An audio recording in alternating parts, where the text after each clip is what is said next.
there and welcome back to another video on my channel. How are we doing today? Today I'm going to be talking to you about how I set up my personal bullet journal. So let's go. So the first thing I did was a paper chase haul, which I will link in the description for you, to get loads of accessories and things that I could tart it up with and make it look really, really pretty. I actually went into paper chase only hoping to get washi tape or paper tape that has pretty designs on it, so to speak, and actually turns out because they sell quite a lot, I came up with a lot more and a lot more of a variety of things than I was expecting to do. The whole thing of setting up my bullet journal, buying everything, keeping in mind what I want to put in it, has taken me absolutely ages. It's taken me at least a month, if not longer. But I just know that now that it is practically finished, that it's going to be totally worth it. The main reason I think that this is going to be a really good idea in terms of having both a personal and business bullet journal is that it takes me a while to separate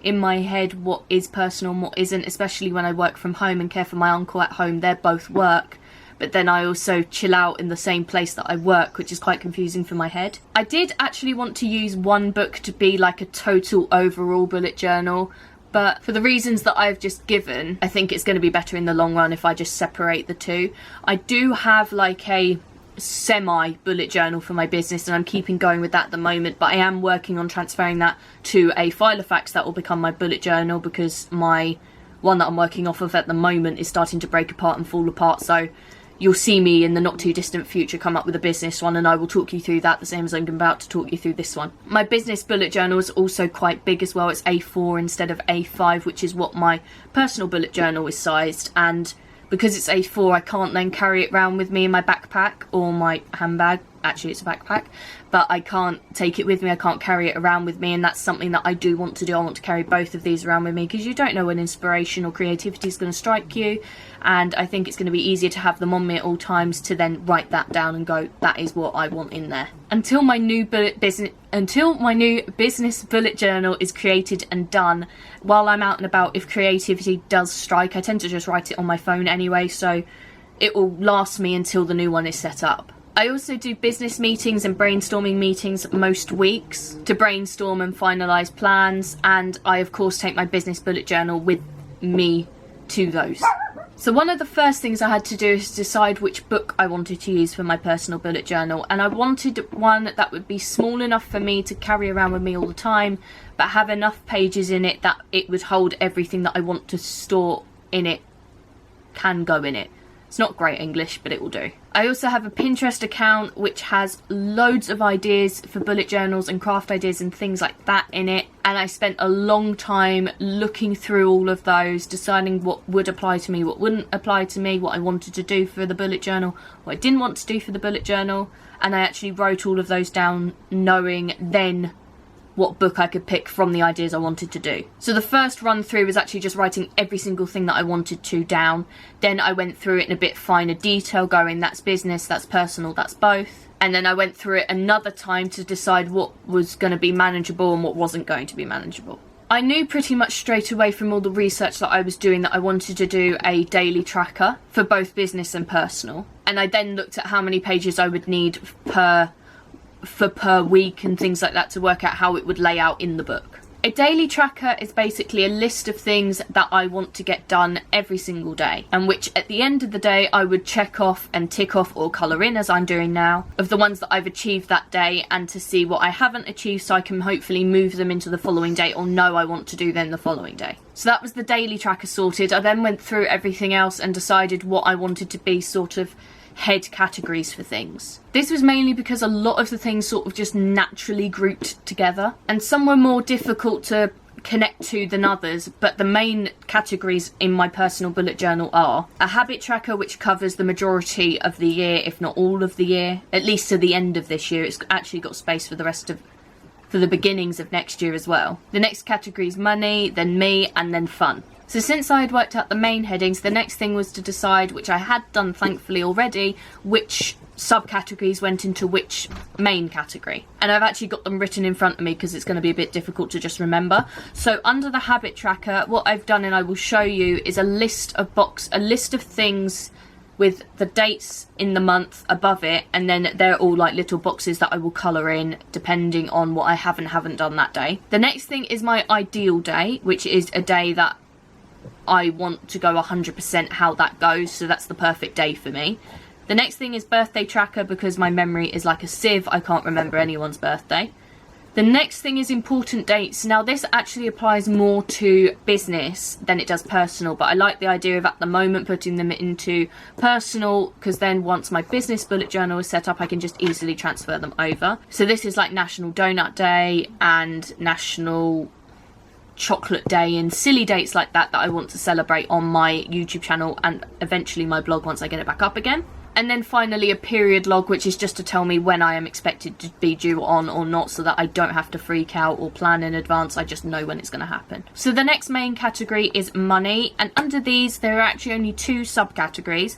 The first one is a budget page, which will tell me how much I earn and then how much I want all of those earnings to be allocated to certain things like savings, what I'm going to be spending on business, what needs to be spent in a personal capacity, all those things. And then the following thing after that is gift ideas and their prices. So that kind of is self-explanatory. I come up with ideas that I want to buy for families and friends, and then it gives me the price so I know what I can and can't afford at that time. The following category is me. Now this includes a goals page, which is all of the goals that I want to achieve, an achievements list, which will be the goals once I've achieved them onto there. Some self-care ideas, because I think I need to do more of that, and this will hopefully just instill me to do that. A brain dumping page, which is essentially a brainstorming section for personal or business, as the case may be at the moment. And finally, a mood lifting page, because I get quite low quite a lot, and I think that this will just be a thing that I can turn to when I know I feel like rubbish. Turn to it, that is what you need to do, and that's kind of what I need. And the final section is my favourite section, which is the fun section, which includes a to-do list, self-explanatory, my favourite quotes, books I want to read, a Disney movie checklist, because I love Disney movies and it will be really, really fun to see what ones I have and haven't watched and what ones can be added to it for the future, i.e. Toy Story 4, I'm really excited to see that. Movies I want to watch, which is again fairly self-explanatory, musicals I want to try and listen to, plants I want to buy, plants I want to grow. Those two kind of combine to each other, but I don't mind writing things twice.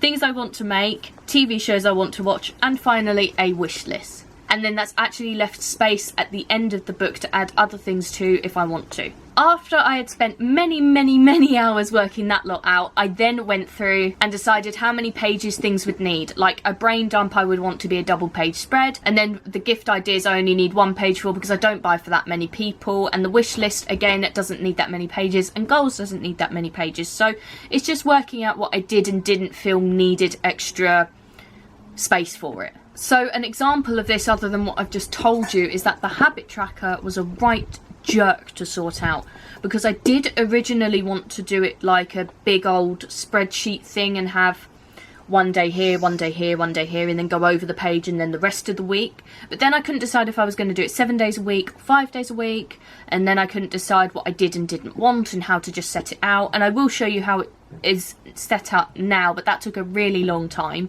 But because I'd originally planned to do it set days in different boxes, that kind of makes sense. I think it makes sense.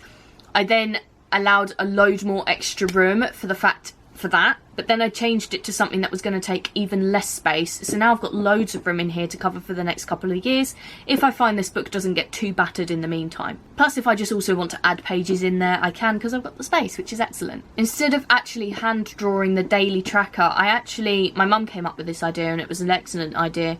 I put it in an Excel spreadsheet so that the boxes were even and I can just colour them in rather than having to write them out day after day after day in the bullet journal, which is a total waste of my time. In the paper chase haul, which you may or may not have seen, as I say, it's in the description below, I bought loads of postcards and cards, and I wanted to work out the spacing between them and what postcard could go with what category and how they could sit together and how they would work together. So after I'd done all that, I'd sorted out the cards, slotted them in where I wanted them to go, and then I proceeded to write the categories in pencil so that if I needed to move things around, I could. And I can assure you, I've changed this book about 6 times already, so it was a really good idea to do it in pencil first.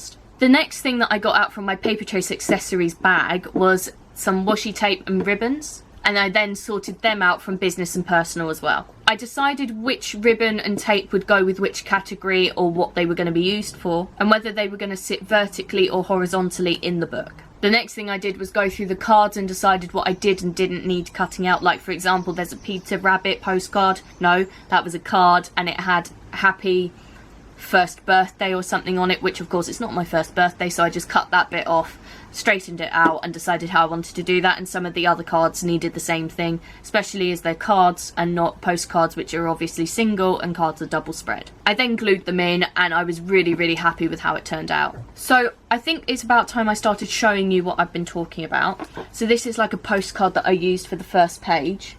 Then, oh no, probably do that way so you can see the background as well. Then I did that, which took me a long time, so I used a ribbon here to separate the category. Just move my head so I can see what I'm doing. And then I wrote habit tracker here 100 million times, it felt like, just in loads of different colours, because a lot of the things to do with the bullet journal that I'd seen on Pinterest and that is that you have to be quite creative and arty, and I'm not arty. I'm somewhat creative with what I have to do for a living to create content and things like that, but I'm just not, I can't draw and things like that. So I tried to come up with simple things that I could do to design these, and I'll go through with them more with you. So this is my June habit tracker. So I've got June here in a really nice writing font that I like. I think it's Curls. And then I've got everything I want to achieve that day on this side, the days of the week this side, and then I've got appointments down here. So I've got a dentist appointment I need to put in this month, which I haven't yet. And then actually over the page, I decided that I wanted to do a reminder of every day to write something positive down. So I decided to call that One Sentence Go, which is written here, because I've been watching a lot of KSI where he's done one question go, and that just kind of stuck with my head. And I've written a sentence for every single day that has happened this month. And that's all the way up to the 14th, so that was yesterday. No? Yeah, that was yesterday, so I need to fill in today's. So that all continued for the rest of the month. Sorry, rest of the year. I've left loads of pages at the end in case I want to add more to it. So I need to find the next category. So this is where the ribbons came in. So all of these are the main categories. So that's the ribbons have separated that out for me. So the next category is my savings. There we go, which is my savings, which I've called a unicorn fund. And this took me an obscene amount of time to do. I can't even tell you. And so behind there, I've got another postcard, which says don't grow up, it's a trap. And that is very true. So I've got my budget page there, which I haven't filled in because I actually don't know how much I earn yet. I haven't looked yet. And then I've got gift ideas and prices where I've written a few things down that I've thought of. This is the me section, and this is what I mean about the Peter Rabbit card. So I've cut the bottom of it and I've cut around the edges of it. I've also used these little stickers and washi tapes to separate the subcategories out. I don't know if you can see. See here, 1, 2, 3. They're very thin, but I'm hoping to just learn what they mean. So that's just a few of the things that I've done, but the things that I really wanted to show you were the tapes and the ribbons didn't cover for everything. I did decide that the ribbons wanted to be the categories and I wanted the washi tapes and things like that to be used for subcategories, but there were a few that just didn't cross over or I didn't want to use for certain categories. So I actually used masking tape and drew them myself. So for this one, for example, at the bottom here, you gonna work? Yes, I drew a little plant vine thing on some masking tape, and that carried over, once I do it, over the page down here. And the other one I did was for the brain dump. I drew some brains on some washi tape. Sorry, masking tape. And I just really wanted to show you them because I was quite proud of myself about that. So as you saw, for the titles of each subcategory, I actually printed them off in a font that I liked onto labels, which one made it easier for sticking them in, and two, again, I'm just really not arty, so I picked a font that I really like, cut those out and stuck them centrally on the page as you just saw, and I'm really happy with the end result. So as you saw, for the main headings, I tried to do things that meant certain categories for me, like the unicorn fund to me definitely said money section, and the habit tracker meant habit tracker because it was written there 100 times, showing that I wanted to do the same thing over and over again, which is again the reason for a habit tracker. So in total, doing that all and getting that all done easily took me about 1 or 2 months because I couldn't allow the time to dedicate to it, and it took a lot of thinking, a lot more than I was expecting. But my bullet journal is now ready to use, and as you have seen, I've started using it and I'm really excited to continue that in the future. I'm also really excited to now start working on the business one, but I will show you that when it's finally finished as well.